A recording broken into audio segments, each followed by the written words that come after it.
नमस्कार।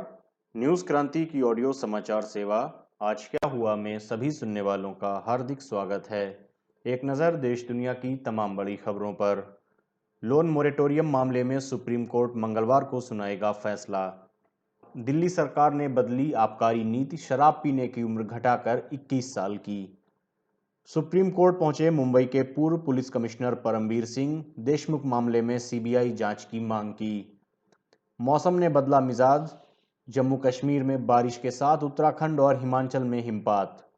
अमेरिकी विदेश मंत्री ब्लिंकन नाटो और यूरोपीय संघ के नेताओं के साथ अलग अलग विषयों पर करेंगे बैठक। और ब्रिटेन के शहर ब्रिस्टल में प्रदर्शनकारियों और पुलिस के बीच हुई झड़प में 2 पुलिस अधिकारी घायल। अब समाचार विस्तार से। कहते हैं ओल्ड इज गोल्ड कहलाता है, इसलिए तो कानपुर आज भी दुलारी ज्वेलर्स ग्रुप पर अपना भरोसा जताता है। दुलारी ज्वेलर्स ग्रुप, कानपुर की pure old and trusted jewellery showroom. Visit की Dulari jewellers Kidwai Nagar and Dulari jewellers Lal Bangla. Supreme court loan moratorium मामले में मंगलवार को अपना फैसला सुनाएगा। न्यायमूर्ति अशोक भूषण, न्यायमूर्ति आर सुभाष रेड्डी और न्यायमूर्ति एम आर शाह की खंडपीठ विशाल तिवारी एवं अन्य की अलग अलग याचिकाओं पर अपना निर्णय सुनाएगी। कोर्ट ने याचिकाकर्ताओं, केंद्र सरकार, भारतीय रिजर्व बैंक और अन्य हस्तक्षेपकर्ताओं के वकीलों की विस्तृत दलीलें सुनने के बाद पिछले वर्ष 17 दिसंबर को फैसला सुरक्षित रखा था। कोविड-19 के कारण लॉकडाउन के मद्देनजर मासिक किस्त नहीं जमा कराने पर चक्रवृद्धि ब्याज से ऋणदाताओं को राहत देने के निर्देश की मांग की गई थी। रिजर्व बैंक ऑफ इंडिया ने 6 महीने के लिए इस योजना की मंजूरी दी थी। दिल्ली मंत्रिमंडल ने आबकारी पॉलिसी में सोमवार को बदलाव करते हुए शराब पीने की युवाओं की उम्र 25 वर्ष से घटाकर 21 वर्ष कर दी। उप मुख्यमंत्री मनीष सिसोदिया ने यहां इस आशय की घोषणा करते हुए कहा कि राष्ट्रीय राजधानी क्षेत्र में शराब की कोई नई दुकान नहीं खोली जाएगी। गौरतलब है कि वर्तमान में दिल्ली में स्थित दुकानों में से 60% से अधिक का संचालन सरकार की ओर से किया जाता है। मनीष सिसोदिया ने कहा कि सरकार शराब की दुकानों का समान वितरण सुनिश्चित करेगी ताकि शराब माफियाओं को व्यापार से बाहर निकाला जा सके। आबकारी विभाग में सुधारों के बाद 20% की राजस्व वृद्धि का अनुमान है। महाराष्ट्र में जारी राजनीतिक घमासान के बीच मुंबई पुलिस के पूर्व प्रमुख परमबीर सिंह ने राज्य के गृह मंत्री अनिल देशमुख के खिलाफ भ्रष्टाचार के आरोपों की जांच केंद्रीय जांच ब्यूरो सीबीआई से कराने और अपने तबादले पर रोक की मांग को लेकर सोमवार को सुप्रीम कोर्ट का दरवाजा खटखटाया। देश के शीर्ष उद्योगपति मुकेश अंबानी के घर एंटीलिया के सामने जिलेटिन छड़ों से लैस वाहन के बरामद किए जाने के मद्देनजर पूर्व आयुक्त पद से हटाए गए परमबीर सिंह ने अपने स्थानांतरण को भी चुनौती दी है। याचिकाकर्ता ने कहा है कि अनिल देशमुख अपने आवास पर फरवरी 2021 में मुंबई पुलिस खुफिया अपराध इकाई के प्रमुख सचिन वाजरा और मुंबई के सोशल सर्विस ब्रांच के एसीपी संजय पाटिल सहित विभिन्न पुलिस अधिकारियों से मिले थे और उन्हें प्रत्येक माह 100 करोड़ रुपए इकट्ठा करने का निर्देश भी दिया गया था।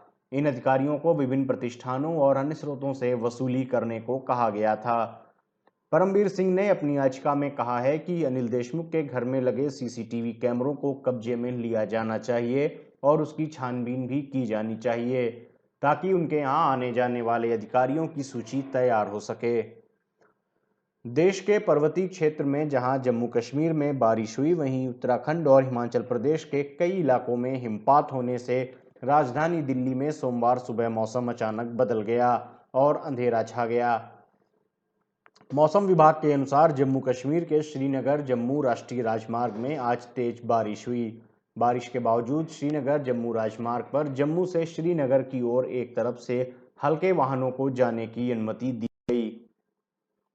यातायात पुलिस ने सुरक्षा बलों को राजमार्ग पर वाहनों की भीड़ होने के मद्देनजर उन्हें जम्मू से श्रीनगर जाने की सलाह दी है।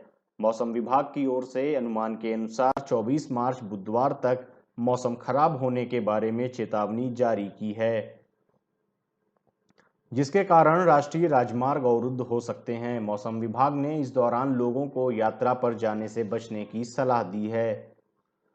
उत्तराखंड के उत्तरकाशी स्थित गंगोत्री क्षेत्र में आज जहां हिमपात शुरू हुआ, वहीं हिमाचल प्रदेश के कई इलाकों में भी बर्फबारी हो रही है।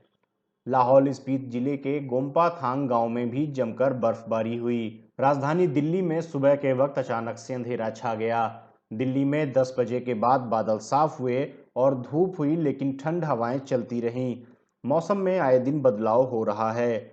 मौसम विभाग ने बताया कि आगे भी मौसम में तेजी से बदलाव जारी रहेगा। दिल्ली समेत देश के कई राज्यों में बारिश, गरज और ओले पड़ने की चेतावनी जारी की गई है।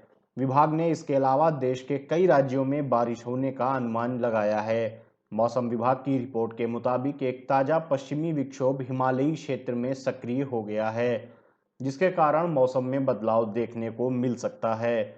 मौसम विभाग ने इसके बारे में रविवार को अलर्ट जारी किया था। मौसम विभाग की माने तो पश्चिमी विक्षोभ के कारण उत्तराखंड और पंजाब सहित कुछ उत्तरी मैदानी इलाकों में मंगलवार सुबह तक बारिश होने का अनुमान है।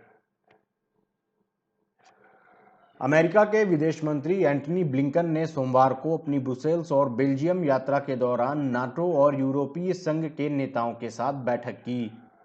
ब्लिंकन नाटो देशों के विदेश मंत्रियों की बैठक में भी भाग लेंगे। यहां वह यूरोपीय आयोग के अध्यक्ष उर्सुला वॉन डेर लेन और यूरोपीय संघ के विदेश मामलों और सुरक्षा नीति के उच्च प्रतिनिधि जोसेफ बोरेल के साथ बेल्जियम के विदेश मंत्री सोफेल विल्म के साथ भी बात करेंगे। विदेश विभाग ने बताया कि ब्रुसेल्स की बैठकें हमारे साझा एजेंडे पर हमारे गठबंधन और यूरोपीय सहयोगियों के प्रति अमेरिका की प्रतिबद्धता की पुष्टि करती है।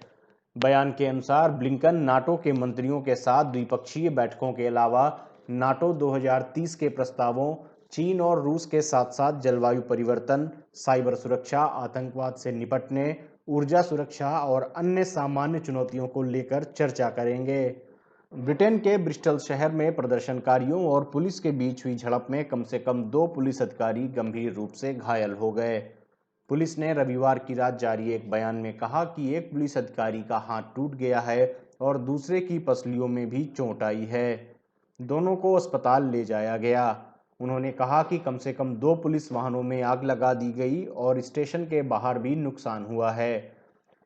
पुलिस के मुताबिक पुलिस थाने के अंदर कोई भी प्रदर्शनकारी नहीं है। उन्होंने कहा कि प्रदर्शनकारियों ने एवन और समरसेट शहरों में हिंसा और नुकसान किया है। ब्रिटेन की गृह मंत्री प्रीति पटेल ने ब्रिस्टल में पुलिस अधिकारियों के खिलाफ हिंसा की निंदा की है। प्रीति पटेल ने रविवार रात ट्विटर पर कहा कि आज रात ब्रिस्टल में हुई घटना अस्वीकार्य है। अल्पसंख्यकों द्वारा उत्पात और अव्यवस्था को कभी भी बर्दाश्त नहीं किया जाएगा। हमारे पुलिस अधिकारियों ने हम सभी की रक्षा के लिए स्वयं को खतरे में डाला है। मैं घायल पुलिस अधिकारियों के शीघ्र स्वस्थ होने की कामना करती हूं। ब्रिस्टल में पुलिस की शक्तियां बढ़ाए जाने के विरोध में रविवार को सैकड़ों प्रदर्शनकारी एकत्र हुए। प्रदर्शनकारियों ने पुलिस अधिकारियों पर पेंट छिड़का और उन पर वस्तुओं को भी फेंका। उन्होंने पुलिस वाहनों में आग लगा दी और पुलिस स्टेशन की खिड़कियां तोड़ दी। कहते हैं ओल्ड इज गोल्ड कहलाता है, इसलिए तो कानपुर आज भी दुलारी ज्वेलर्स ग्रुप पर अपना भरोसा जताता है। दुलारी ज्वेलर्स ग्रुप, कानपुर की pure, old and trusted jewellery showroom. Visit की Dulari jewellers, Kidwai Nagar and Dulari jewellers, Lal Bangla. आज क्या हुआ में ये थी देश दुनिया की तमाम बड़ी खबरें। अन्य खबरों व विस्तृत समाचार के लिए आप newskranti.com पर क्लिक कर सकते हैं। न्यूज़ क्रांति से आप अलग अलग social media handles Facebook, Twitter, YouTube और इंस्टाग्राम पर भी जुड़ सकते हैं। न्यूज़ क्रांति से जुड़े रहने के लिए धन्यवाद। शुभ रात्रि।